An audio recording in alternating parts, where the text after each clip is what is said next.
Romanos 13:1, vamos a leer hasta el 6, dice así el Señor: sométase toda persona a las autoridades superiores, porque no hay autoridad sino de parte de Dios, y las que hay por Dios han sido establecidas. De modo que quien se opone a la autoridad, a lo establecido por Dios, resiste. Y los que resisten acarrean condenación para sí mismos. Porque los magistrados no están para infundir temor al que hace el bien, sino al malo. ¿Quieres, pues, no temer la autoridad? Haz lo bueno y tendrás alabanza de ella, porque es servidor de Dios para tu bien. Pero si haces lo malo, teme, porque no en vano lleva la espada, pues es servidor de Dios, vengador para castigar al que hace lo malo. Por lo cual es necesario estarles sujetos, no solamente por razón del castigo, sino también por causa de la conciencia. Pues por esto pagáis también los tributos, porque son servidores de Dios que atienden continuamente a esto mismo. Lo bueno de la predicación expositiva es que nos lleva por pasajes que a veces quisiéramos darles la vuelta, ¿no? Son a veces pasajes que pudiera ser que no nos parezcan tan atractivos. Sin embargo, toda la Escritura es inspirada por Dios. El Espíritu Santo inspiró a Pablo, hermanos, para que Pablo plasmara estos versículos aquí. Y lo primero que tendríamos que hacer es ver a qué se está refiriendo. ¿Está hablando del liderazgo dentro de la iglesia? No. ¿Está hablando del liderazgo en mi casa? No. Dice autoridades superiores, magistrados. Y como introducción, primero, para darle un poquito de profundidad al texto, les voy a poner una referencia de un juicio que hubo en el año de 1961 a un hombre que se llamaba Adolf Eichmann. Este hombre fue juzgado en Jerusalén en un juicio que duró un año, ¿sí?, por crímenes de guerra.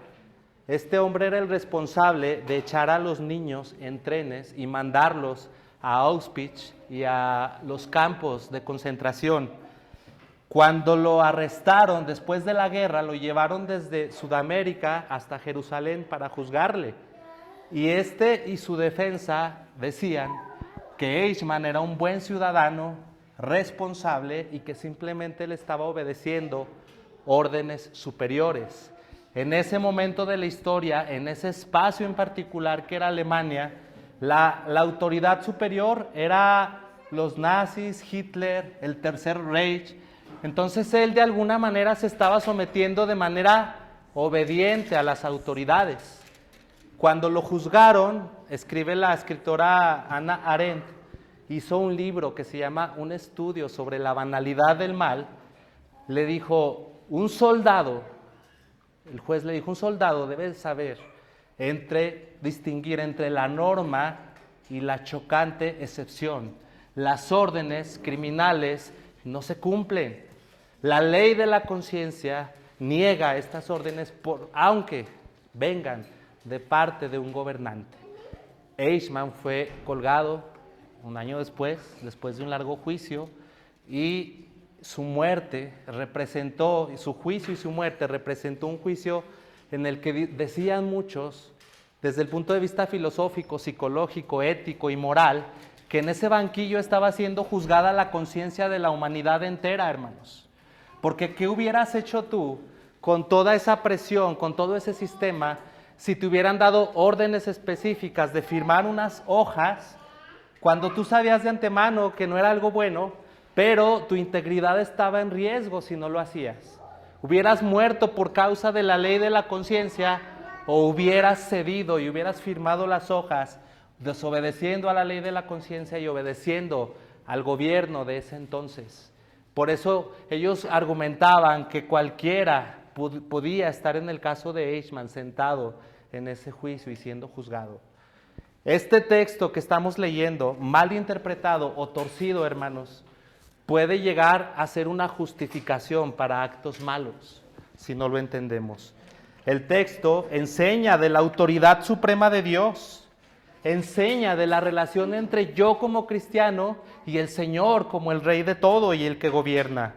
El texto enseña que el cristiano es ascético, el cristiano no derroca gobernantes, el cristiano no se involucra en revueltas políticas. También en ese sentido el texto nos enseña, pero más, el texto nos dice que nos sometamos a los magistrados y las autoridades superiores, sin embargo, que lo hagamos a la luz de lo que el resto de la Escritura dice. Que lo hagamos a la luz de la doctrina, del Evangelio, del Antiguo Testamento, y que lo hagamos encajar ahí, porque si no lo vemos a la luz de toda la Escritura, podríamos caer en el error de Eichmann de decir, bueno, la Biblia dice que te sometas a las autoridades y firmar las hojas, ¿verdad? Entonces vamos a tener 3 apartados, hermanos, para este tema. El primero es la autoridad del Señor. El segundo es el Evangelio como único medio de transformación. Y el tercero es la conciencia natural en contraste con el corazón regenerado. Antes de comenzar con estos apartados, vamos a ver un contexto histórico, hermanos, porque ¿quién está escribiendo estas palabras? Un hombre que vivía en un gobierno noble, en un gobierno comprensible, en un gobierno justo. ¿En qué momento estaba escribiendo esto Pablo y en qué momento estaban sus oyentes? ¿En qué momento de la historia? ¿Desde dónde está escribiendo Pablo? En el año 30 después de Cristo, vemos en el libro de los Hechos que 120 hombres, sí, recibieron el Espíritu Santo y empezaron a predicar el reino de Dios.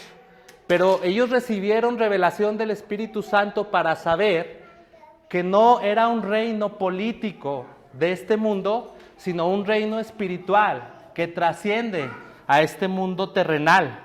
Entonces, lo primero que tendríamos que apuntar es que el reino del Señor es espiritual y se va a manifestar a su tiempo, pero no es el reino que nosotros conocemos aquí como el gobierno o lo político. Pablo fue ejecutado por el emperador Nerón en el año 68, hermanos, después de Cristo, ¿sí? Nerón persiguió a muchos cristianos y a muchos asesinó, entre ellos Pedro, que fue crucificado de cabeza.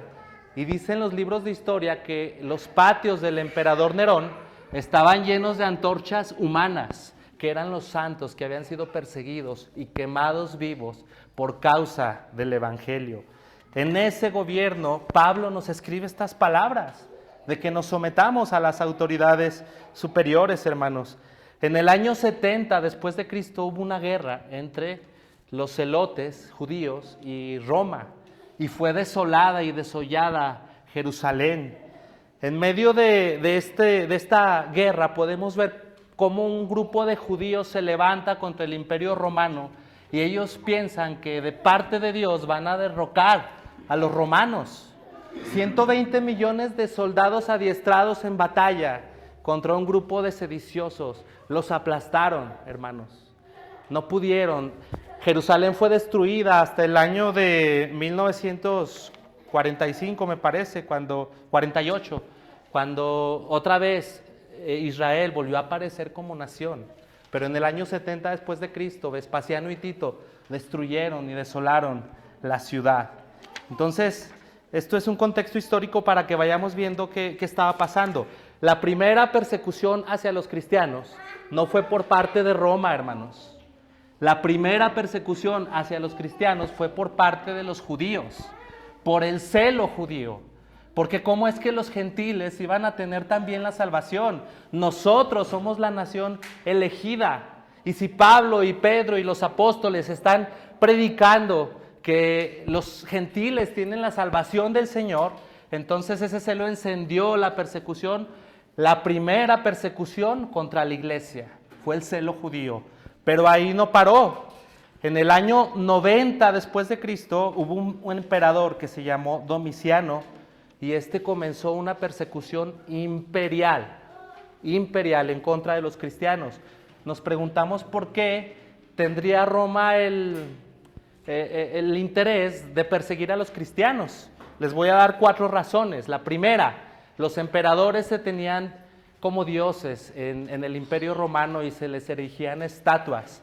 Y en las estatuas había que pasar y echar incienso sobre la estatua. Los cristianos se rehusaban a este tipo de adoración. Eso se tenía considerado como una rebeldía. Ese fue una primer razón o un primer foco rojo. 2, se esparcían rumores y calumnias en contra del pueblo cristiano, porque ustedes conocen la institución de la Santa Cena. Los cristianos en las catacumbas se apartaban para celebrar la Cena del Señor y la gente levantaba rumores falsos de que algo malo pasaba ahí. Pero este era el diablo encendiendo también la ira contra el pueblo de Dios. 3, los cristianos de aquellos tiempos, del año 90 después de Cristo, no hacían distinciones elitistas, sino que si un varón esclavo era lleno del Espíritu Santo, él podía enseñar y podía ser obispo. Y en el Imperio Romano eso se veía mal porque les decían igualitaristas, trastornadores del orden social. Eso les decían y era un tercer motivo para que hubiera una persecución. 4, la economía. Los cristianos empezaron a predicar en contra de los dioses, en contra de la idolatría. Entonces los alfareros, los artesanos empezaron a tener pérdidas de ganancias, los que trabajaban en esos templos paganos. Y por causa de las ganancias, otra razón más para decir no a los cristianos. Y por estas razones empezó una persecución imperial contra ellos. Y dice la historia que en el año 107, les voy a contar las ejecuciones de algunas personalidades, o sea, hombres de Cristo, hombres de la iglesia importantes. Pero cabe mencionar que en medio de estos nombres o renombres había miles de cristianos humildes que no tenían un gran nombre y también eran ejecutados. En el año 70, el emperador Trajano ejecutó a Simón, hermano del Señor, en el año 107. Ignacio, un obispo de Antioquía, fue arrojado a las fieras en el año 108 también, por Domiciano, el emperador. Policarpo, un obispo, un hombre importante, le instaron a maldecir el nombre del Señor. Lo pusieron ante el concilio y le dijeron, maldice el nombre del Señor o muere. Así, nada más. Y Policarpo contestó, cito, 86 años le he servido y todo lo que me ha hecho es bien. ¿Cómo podría maldecirle mi Señor y mi Salvador? Y fue quemado vivo en la hoguera en el año 155. Justino Mártir, un intelectual y académico de su época, asesinado en el año 166 después de Cristo. Hubo otro emperador muy malvado, se llamó Diocleciano, que mandó quemar, destruir Biblias y quemar templos cristianos con cristianos adentro. Fue una persecución terrible hasta que después de unos 15 años llegó Constantino. Constantino oficializó, ya no pudo Roma y la iglesia cristiana se hizo oficial, pararon estas terribles persecuciones, pero son 300 años, hermanos, de persecución al pueblo cristiano. El Espíritu Santo estaba revelándole algo importante a Pablo de lo que venía y de cómo el cristiano tendría que comportarse ante estas autoridades superiores. Lo primero que tenemos que apuntar, hermanos, y nuestro primer apartado, es que no hay autoridad sino de parte de Dios, la autoridad suprema de Dios. Dice la palabra de Dios en Juan 7:46, que los fariseos mandaron alguaciles para prender a Jesús. Y los alguaciles eran gente de autoridad. Entonces los alguaciles regresan con los fariseos y ellos dicen, ¿no lo trajeron? Y ellos contestan, jamás hombre alguno ha hablado como este. Jamás hombre alguno ha hablado como este hombre. El Señor es el Señor que tiene autoridad, hermanos. Es el Señor que tiene autoridad en sus palabras. En Génesis 1, la palabra de Dios nos dice que en el principio creó Dios los cielos y la tierra. Y la tierra estaba, ¿cómo estaba? Desordenada y vacía. Y las tinieblas estaban sobre la faz del abismo, y el Espíritu de Dios se movía sobre la faz de las aguas. Y dijo Dios, sea la luz. Y fue la luz, hermanos. Y separó Dios la luz, y vio Dios que la luz era buena, y la separó de las tinieblas. Con el poder de su palabra, la luz irrumpió en las tinieblas, rompió las tinieblas, abrió las tinieblas. Con el poder de su palabra, hermanos, Dios hizo el firmamento. Con el poder de su palabra, Dios puso el sol, la luna, las estrellas, los mares. Los encerró los mares con esos cerrojos invisibles. Hizo colgar la tierra sobre la nada. Hizo que de la tierra surgieran plantas deliciosas. Y del polvo de la tierra hizo al hombre. Y sopló aliento de vida en él. Entonces, esa autoridad es la autoridad que tiene el Señor. Juan 1:14 nos dice que en Él estaba la vida, y la vida era la luz de los hombres, y que la luz en las tinieblas resplandece, y las tinieblas no prevalecen contra la luz. O sea, aquella luz verdadera que alumbra a todo hombre venía a este mundo, hermanos. Y aquí es donde tenemos que voltear a los evangelios y tenemos que ver al Dios de toda autoridad, porque Él les enseñaba como quien tiene autoridad y no como los escribas. El Señor le mandaba al enfermo paralítico, levántate, y el paralítico se levantaba. El Señor le decía al muerto, Lázaro, sal, y Lázaro obedecía a la voz de autoridad del Señor. El Señor le decía al mudo, habla, y el mudo hablaba. El Señor le decía a los demonios, salgan de él, y los demonios salían. Los demonios le temían al Señor por su palabra de autoridad. Lo primero que tenemos que entender es la autoridad suprema del Señor, que ordenó el caos, que ordenó el vacío, que hizo que la luz resplandeciera en la creación. Ahora, desde la creación hasta hoy tenemos una nueva creación. El Señor está haciendo una obra y está anunciando un reino y está creando otra vez el gran milagro de esa luz que resplandeció.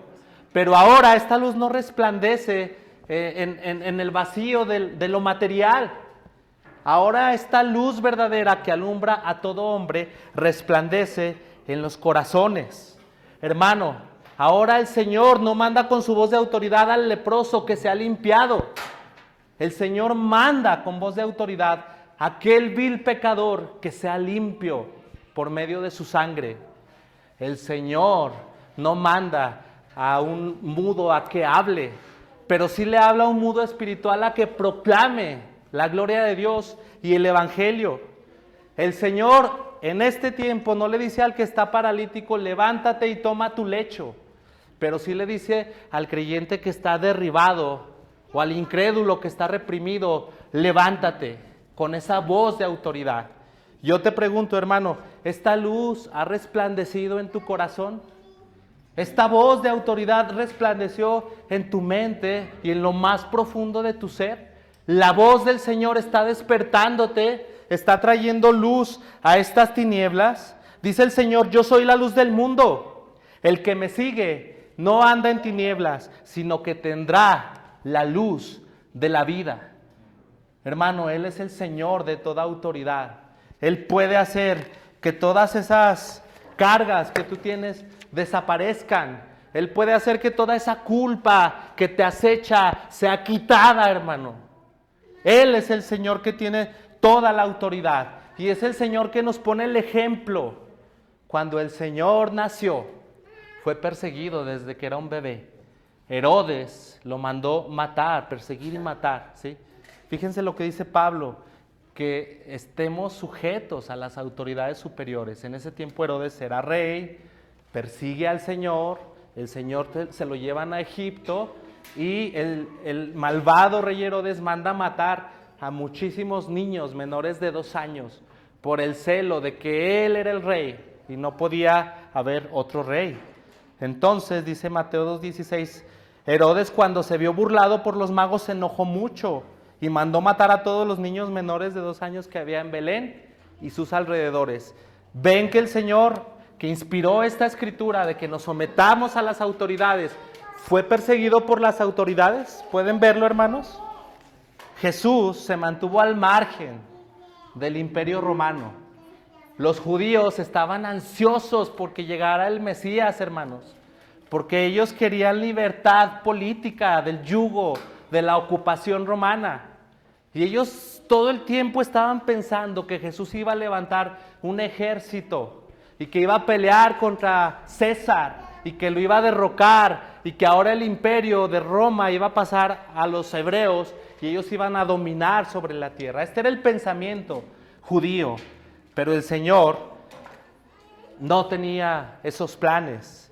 El Señor, sus pensamientos, hermano, son más altos que nuestros pensamientos.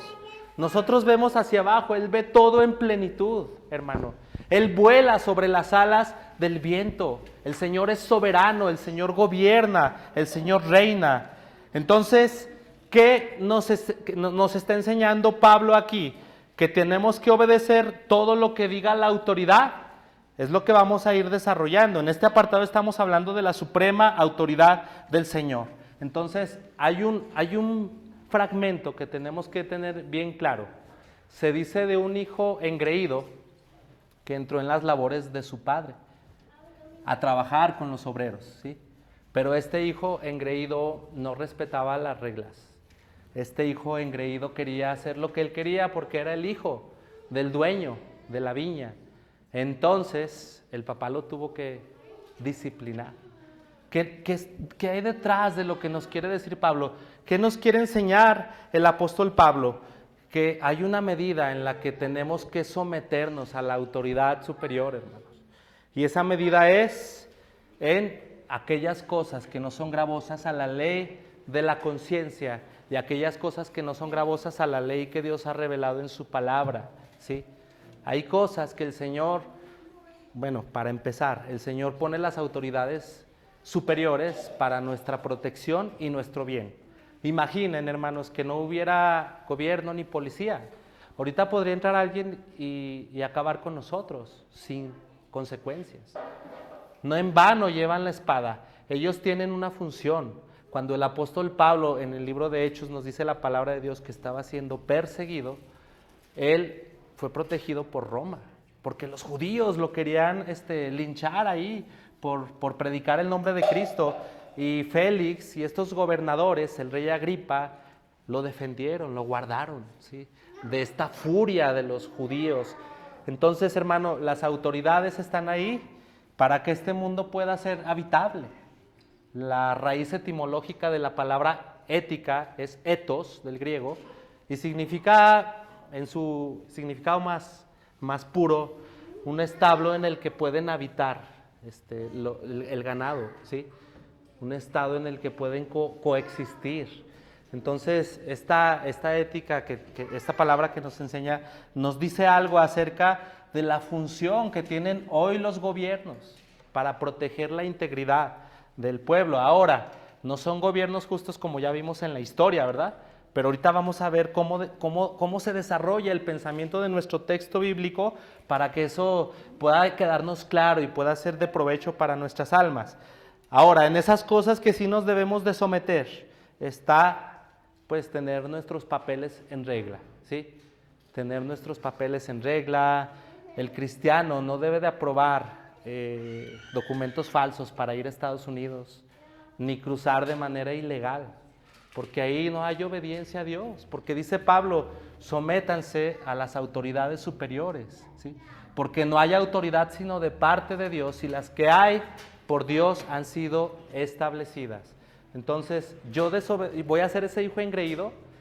Es que yo soy cristiano y pues yo sirvo a Dios, me brinco la autoridad y directamente le digo a Dios, Señor, voy a hacer esto porque tú sabes la situación, y vas y desobedeces. Los pagos de nuestro vehículo, que son tributos al final de cuentas, hay que cumplirlos en tiempo y forma, ¿sí? Los pagos del predial, hay que cumplirlos en tiempo y forma, porque de esta manera vamos a tener, dice el texto, alabanza de la autoridad y no miedo a la autoridad.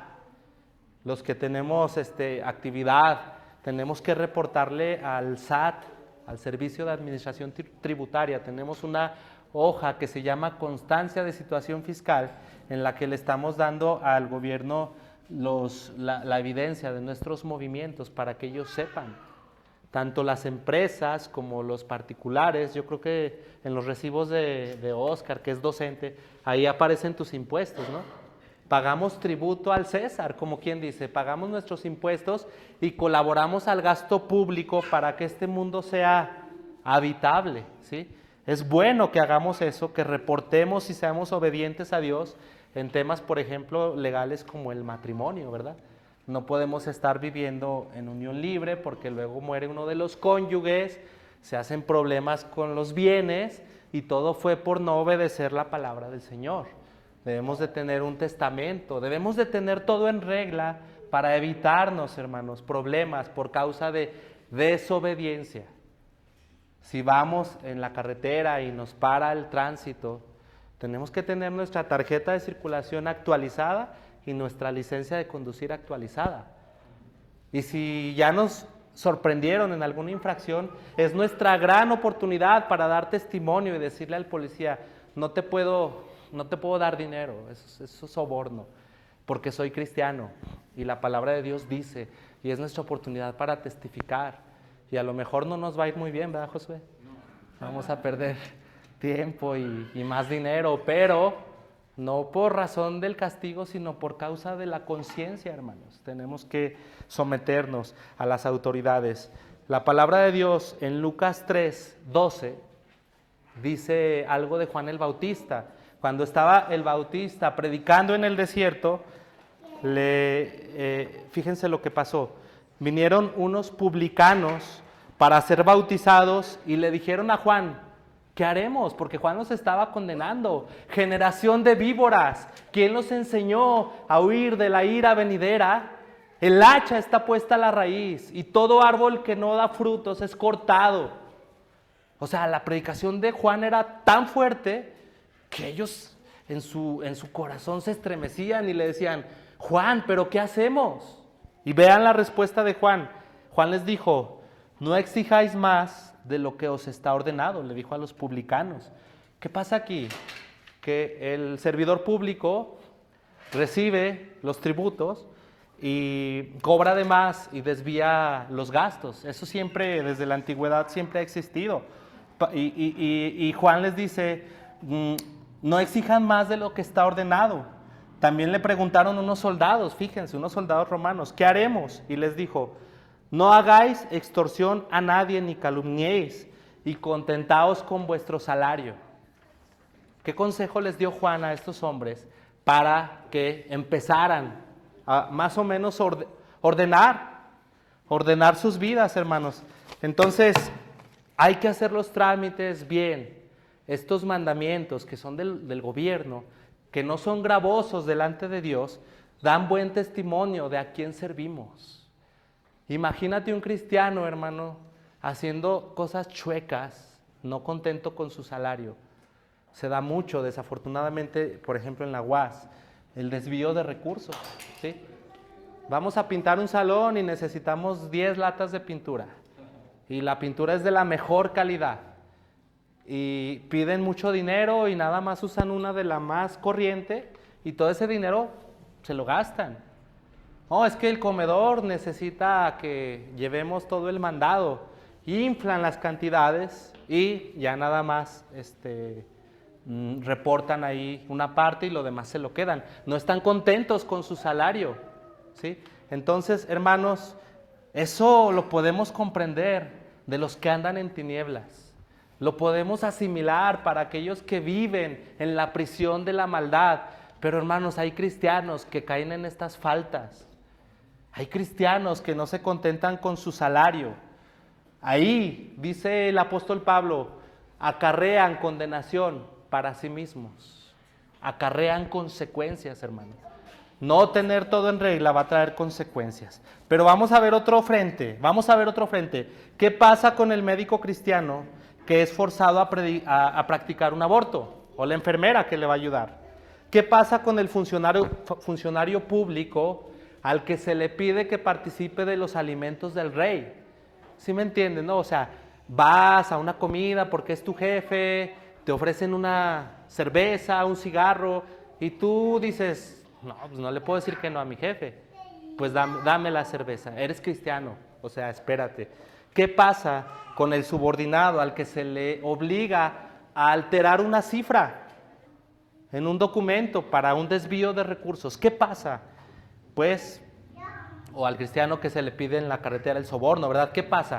Pues aquí es donde el Señor nos manda que demos testimonio y es donde el Señor nos dice que es necesario obedecer primero la ley de Dios. ¿Y cuál es la ley de Dios, hermanos? No va a haber problema porque Dios con su dedo escribió en la mente y en el corazón de todo ser humano su ley. Y la conciencia te avisa cuando estás cruzando esa línea, hermano. Seas cristiano o no seas cristiano, tienes una conciencia natural que te alerta. Y ahí es donde tú tienes que decir no y asumir las consecuencias. Vamos a leer una historia bíblica que nos va a motivar, hermanos, para poder hacer esto. Está en Éxodo 1, del 15 al 21. Habló el rey de Egipto a las parteras de las hebreas, una de las cuales se llamaba Cifra y otra Fua, y les dijo: cuando asistáis a las hebreas en sus partos y veáis el sexo, si es hijo, matadlo, y si es hija, entonces viva. Pero las parteras temieron a Dios y no hicieron como les mandó el rey de Egipto, sino que preservaron, la vida de los niños. Y el rey de Egipto hizo llamar a las parteras y les dijo: ¿por qué habéis hecho esto? ¿Que habéis preservado la vida a los niños? Y fíjense la astucia de las parteras. Y las parteras respondieron a Faraón: porque las mujeres hebreas no son como las egipcias, pues son robustas y dan a luz antes que la partera venga a ellas. Y Dios hizo bien a las parteras y se multiplicó y se fortaleció en gran manera. Y por haber las parteras temido a Dios, Él prosperó sus vidas. Qué historia tan reveladora con respecto al texto de Pablo, hermanos. El rey de Egipto da una orden y las parteras desobedecen la orden, porque esa orden iba en contra de la ley de la naturaleza humana. Lo que debió hacer este hombre, Eichmann, que les comentaba al principio, es decirle al Tercer Reich: no voy a mandar a esos niños a los trenes, porque eso va contra natura. Eso no se hace, eso es homicidio. Este hombre obedeció, pero las parteras no obedecieron, sino que confiaron en el rey de toda autoridad y estaban dispuestas, a lo mejor quizá, perder la vida por causa de la obediencia a Dios. Entonces vamos a ver otro caso en el libro de Esther, capítulo 3.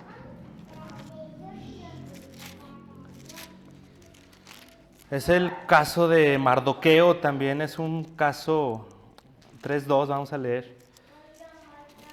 Es un caso extraordinario, pero déjenlos pongo en contexto. Había un rey que se llamaba Asuero y tenía a su esposa, la reina, que se llamaba Basti. Pero esta reina, según relata la historia, no era digna de este rey, porque una vez la mandó llamar y no fue. Entonces el rey empezó a buscar, a modo de Disney, ¿verdad?, a una cenicienta para el rey. Y empezó a mandar a buscar, hasta que encontró gracia a Esther delante del rey. Y Esther se convirtió en la reina, y Esther era hebrea. Entonces había ahí un hombre malvado en un lado del rey que se llamaba Amán. Y este hombre ordenó, ¿verdad?, que se le diera culto. Y el rey Asuero hacía todo lo que Amán le decía. Y ahora sí vamos a leer el texto. Esther 8:15. Perdón. Esther 3:2, perdón, me adelanté. Dice: y todos los siervos del rey que estaban a la puerta del rey se arrodillaban e inclinaban ante Amán, porque así lo había mandado el rey. Pero Mardoqueo ni se arrodillaba ni se humillaba. Y los siervos del rey que estaban a la puerta preguntaron a Mardoqueo: ¿por qué traspasas el mandamiento del rey? Aconteció que cuando, hablándole cada día de esta manera y no escuchándolos él, lo denunciaron a Amán para ver si Mardoqueo se mantendría firme en su dicho, porque ya él les había declarado pues que era judío, un judío auténtico, no le va a adorar a un hombre malvado. porque conocen la grandeza de Dios. Entonces vio a Amán que Mardoqueo ni se arrodillaba, ni se humillaba delante de él, y se llenó de ira. La historia es maravillosa, hermanos, porque cuando tú obedeces a Dios, Dios va tejiendo su voluntad y la va extendiendo de tal manera que al final de cuentas queda manifiesto que Él es el que gobierna, queda manifiesto que Él es soberano, queda manifiesto que Él es el que tiene toda la autoridad. Porque este hombre Amán estaba haciendo una cuerda para ahorcar a Mardoqueo y estaba afanado con la cuerda de 20 codos para colgarlo. Pero finalmente el Señor le da la vuelta a la situación y Amán es colgado con esa misma cuerda. Y ahora sí, el 8:15 dice la gloria de Mardoqueo. Después de... Este libro lo pueden leer en un día. Les recomiendo que lo lean. Y salió Mardoqueo de delante del rey con vestido real de azul y blanco y una gran corona de oro. Estamos en el versículo 8:15. Y un manto de lino y púrpura. La ciudad de Susa entonces se alegró y regocijó. Y los judíos tuvieron luz y alegría y gozo y honra. Se me olvidó decir algo muy importante. Este Amán quería destruir a todos los judíos. Los quería eliminar, los quería asesinar a todos. Y el rey ya había firmado el decreto. Pero todo se revertió, todo. El Señor obró a través de un hombre que le dijo a este Asuero y a este Amán: no, al Señor es la adoración, al Señor es la reverencia y no a los hombres. Y Mardoqueo tuvo esa gloria. Entonces, hermano, por un lado, tenemos que obedecer las autoridades en estas cuestiones que ya les mencioné, y por otro lado, tenemos que desobedecer cuando eso va en contra de la naturaleza, de lo que Dios manda. Ahora, hasta aquí, hermano, tú tienes que identificar algo. ¿Alguna vez has desobedecido a Dios para complacer a hombres malvados? ¿Lo has hecho? Pues gloria a Dios por el Evangelio, porque hay perdón, hermano. Tienes que arrepentirte, tienes que confesar esto y tienes que armarte de este pensamiento que estamos exponiendo. Ahora, tu vida está en un caos y no tienes documentos, te falta la IFE, te falta la de conducir, tu carro no tiene papeles, tu casa tampoco, todo está mal. Es momento de comenzar una reforma en tu vida para honrar a Dios, no a las autoridades, sino a Dios. Entonces, hermanos, aquí hay un paréntesis, un punto importante. Debemos de obedecer a las autoridades, pero jamás tenemos que ser aduladores, o como le decimos aquí, barberos. Hay gente que con la autoridad se rinde y les da una reverencia que no es digna del Señor, ¿sí?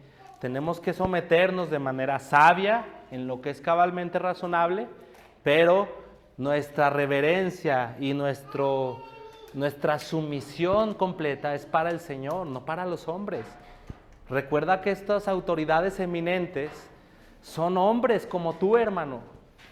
Débiles hombres, frágiles hombres.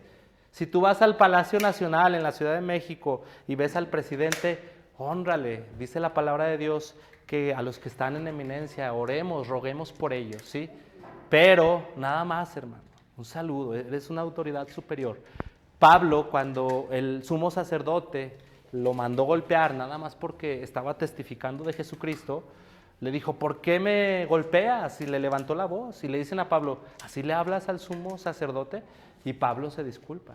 Decía: no sabía que era el sumo sacerdote, porque la ley del Señor dice que no debemos levantarnos contra los príncipes del pueblo. Entonces Pablo era bien consciente de esta realidad, hermanos. Ahora, de la autoridad del Señor fluye como una cascada un sinnúmero de brazos que se reparten como los ríos del Génesis. El Señor es el que tiene la autoridad y el Señor pone los magistrados. Entonces nosotros en nuestro trabajo hay un organigrama, hay un gerente, hay un director. Entonces en el hogar también hay un orden. De alguna manera en mi matrimonio yo tengo un rol de orden de parte de Dios y mi esposa también. Entonces Cualquier autoridad que yo desprecie y rechace, según este texto, también estoy despreciando y desechando a Dios, porque las autoridades que hay han sido establecidas por el Señor. Entonces tenemos que tener cuidado cuando le gritamos al esposo. Tenemos que tener cuidado, hijos, cuando le levantamos la voz al padre o a la madre, porque ellos son autoridades. Dentro de la iglesia también hay autoridades, y aquí también aplica ese orden de reverencia, oración para con nuestros pastores, y también de esa obediencia al Señor, que el Señor pone, y a través de ellos vamos a honrar a nuestro Dios, porque al final último y al final de cuentas, a quien estamos sirviendo es a Dios. Haced todo para la gloria de Dios y no para los hombres. Ese es el pensamiento correcto, hermano. Vamos a pasar a nuestro siguiente apartado, que es el Evangelio como único medio de transformación.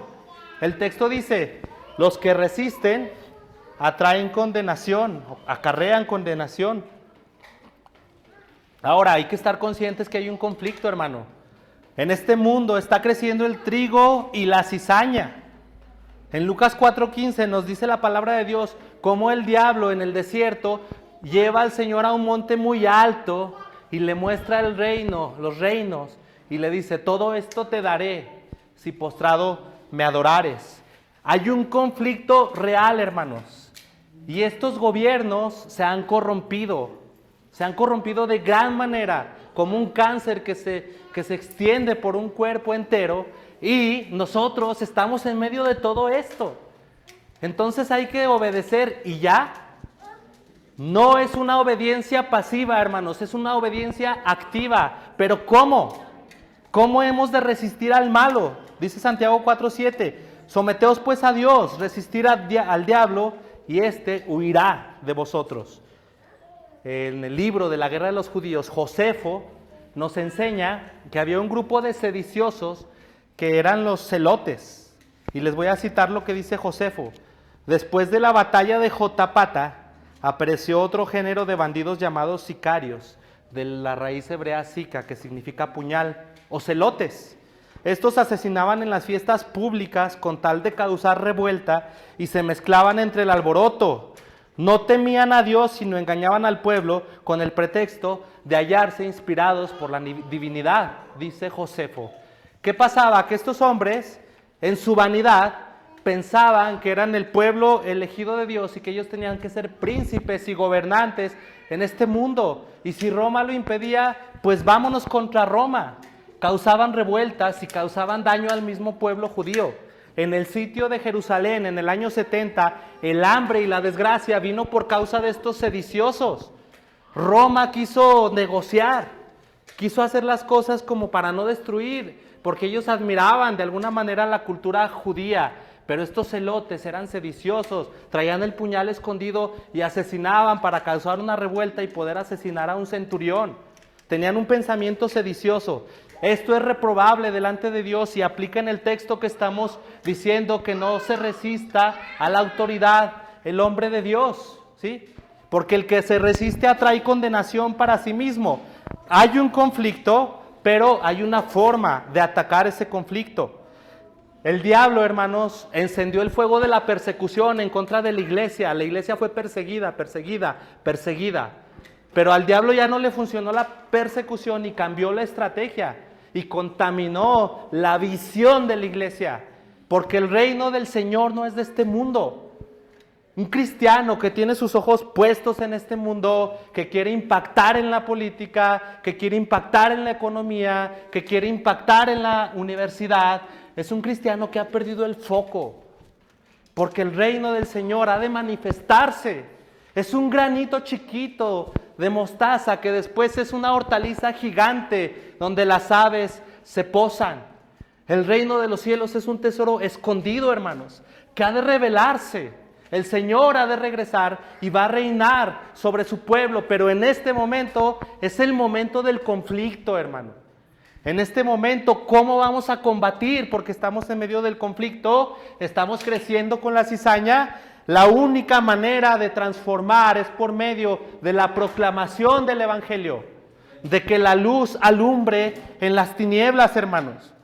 Juan 9:36 dice el Señor, mi reino no es de este mundo. Si mi reino fuera de este mundo, mis servidores pelearían para que yo no fuera entregado a los judíos, pero mi reino no es de aquí. Iglesia, no pierdas la visión. No vas a impactar en la política. Jesucristo nos demostró que se mantuvo al margen de lo político. Él estaba enfocado en el reino de los cielos, en la vida eterna, no en estas cosas materiales, hermanos. No hay que equivocarnos como se equivocaron los celotes. Y ellos decían que estaban sirviendo a Dios. Ahora, la naturaleza nos enseña principios. Pistaches, piñones, nueces. Esas semillas crecen de adentro hacia afuera, ¿sí? Después se rompe y sale la semilla. O sea, nunca vas a ver un piñón queriéndose meter a la capa gruesa del piñón. O sea, el piñón crece por dentro. El reino de los cielos es en el corazón de todo ser humano y de ahí va a impactar en el exterior. Esa es la forma correcta. Entonces, el Señor nos revela qué contamina al hombre, ¿sí? De dentro del corazón salen los malos pensamientos, las fornicaciones, los adulterios, y esto contamina al hombre. El Evangelio es una semilla que se siembra, que un sembrador siembra, ¿sí?, en el camino, pero una parte cae al lado y las aves llegan y se lo llevan. Este es el diablo arrebatando la palabra cuando tú la recibes. Eso pasa. Hay otra que cae en los pedregales, pero no tiene raíces profundas. La persona no ha nacido de nuevo, ha recibido el mensaje de manera intelectual, llega la persecución, ahoga la palabra y no hay fruto.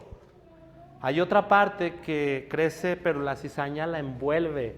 Y esa cizaña son los afanes, hermano, la codicia por cosas materiales. Esa cizaña lo envuelve y ahoga la palabra y no da fruto.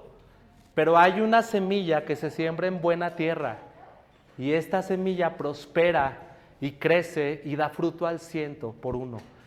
Este fruto, hermanos, es el que va a impactar en la sociedad, en la política. Los avivamientos han transformado naciones enteras por medio de la predicación del Evangelio.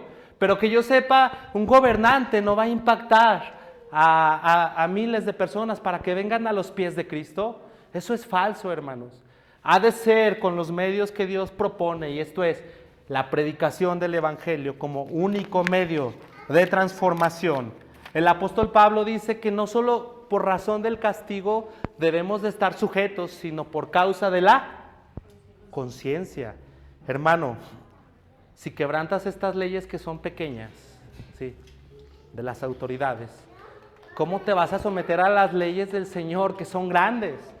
La vida cristiana se ha dicho que es imposible de llevar en la carne. Entonces, la conciencia natural es débil, hermano. Todo ser humano tiene la conciencia natural y la quebranta vez tras vez, siempre. Porque es débil, porque está sometida al pecado, es esclava. Es una naturaleza que da de lo suyo. No se cosechan higos de los abrojos, hermanos. Entonces, hay una gran diferencia entre una conciencia natural y débil y un corazón regenerado que es fuerte, que puede obedecer lo que dice Pablo en Romanos 13:1, de someterse a las autoridades superiores. Un requisito esencial, hermanos, es que si quieres obedecer Romanos 13, necesitas nacer de nuevo.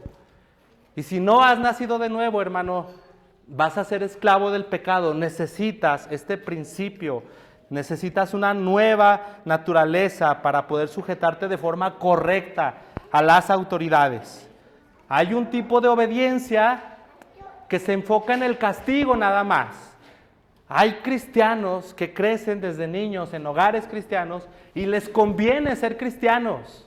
Tienen beneficios por ser cristianos y están ahí no por causa de la conciencia ni por un corazón regenerado, sino por causa del castigo. Esto es algo superficial, esto es algo que está forzando desde afuera para cambiar. Y el cambio no es de afuera hacia adentro, sino de adentro hacia afuera. Entonces, dice la palabra de Dios en Romanos 6:17, pero gracias a Dios, que aunque éramos esclavos del pecado, hemos obedecido de corazón a aquella forma de doctrina a la que hemos sido entregados.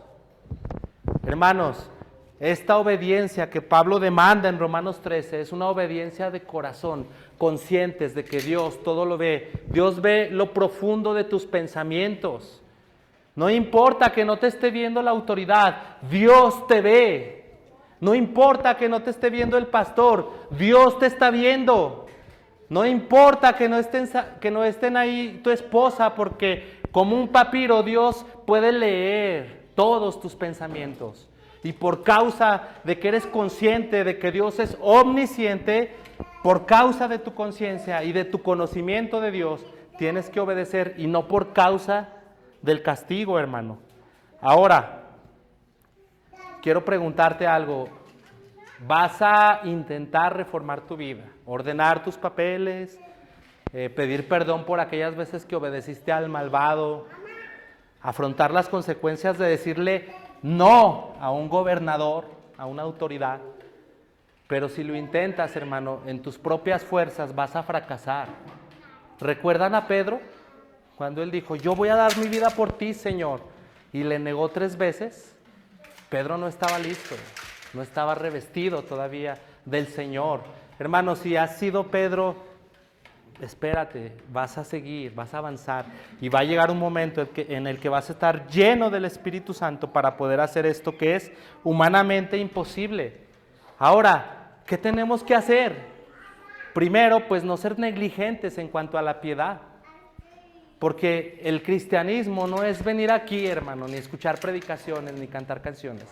El cristianismo es tener un canal abierto de comunicación con el Señor, estar a sus pies, estar bebiendo del agua de la fuente de la vida. Eso es el cristianismo real y auténtico. El cristiano bebe de la palabra, el cristiano ora, el cristiano medita en ella, el cristiano es obediente en lo más íntimo de su corazón. Esto de la religión, hermano, no ayuda en nada. ¿Cómo puedes, pues, tener esto? Dice Isaías 45:22, mirad a mí y sed salvos todos los términos de la tierra. Dijo Nicodemo, ¿cómo puede hacerse esto? ¿Y qué contestó el Señor? Así como la serpiente fue levantada, así es necesario que el Hijo de Dios sea levantado, para que todo aquel que en él cree no se pierda, mas tenga vida eterna. Hermano, la vida es breve. Si no has nacido de nuevo, la ira de Dios y la justicia de Dios están sobre ti y debes tener temor, porque en cualquier momento esto puede terminar para ti. La oportunidad es hoy. Ve al Señor, los milagros que hizo, gloriosos, las obras que hizo, extraordinarias, pero el leproso murió, Lázaro murió también. Pero los que nacen de nuevo no mueren. La obra o el milagro del nuevo nacimiento es el milagro más maravilloso, hermano. No hay milagro tan grande como este. ¿Y cómo se logra nacer de nuevo, Carlos? Míralo a él, mirad a mí, dice el Señor. Ve que su corazón como cera se derritió en sus entrañas, hermano. Fue traspasado su costado, su sangre fue derramada, fue sepultado. Pero ¿por qué buscas entre los muertos al que vive? Él resucitó en gloria, hermano. Él está vivo, la tumba está vacía. El problema fundamental del ser humano es la muerte. Ahora yo pasé por ahí por galerías y llevaban a un carruaje, un muerto. Y dije, qué tragedia esto de la muerte. No importa qué tengas, cuántos hijos tengas, o cuánto dinero, o cuánta salud, vas a morir. Es algo terrible si lo piensas y lo reflexionas. Pero gracias a Dios que el Señor le dijo a la muerte, ¿dónde está tu aguijón? Y le dijo al sepulcro, ¿dónde está tu victoria? El Señor resucitó, hermanos, y el Señor nos ha dado de su Espíritu para que vayamos y prediquemos el Evangelio y seamos luz en estas tinieblas y podamos aplicar Romanos 13 de la manera más pura y más correcta. ¿Vamos a hacerlo, hermano? Pues vamos a orar para pedirle al Señor que nos ayude.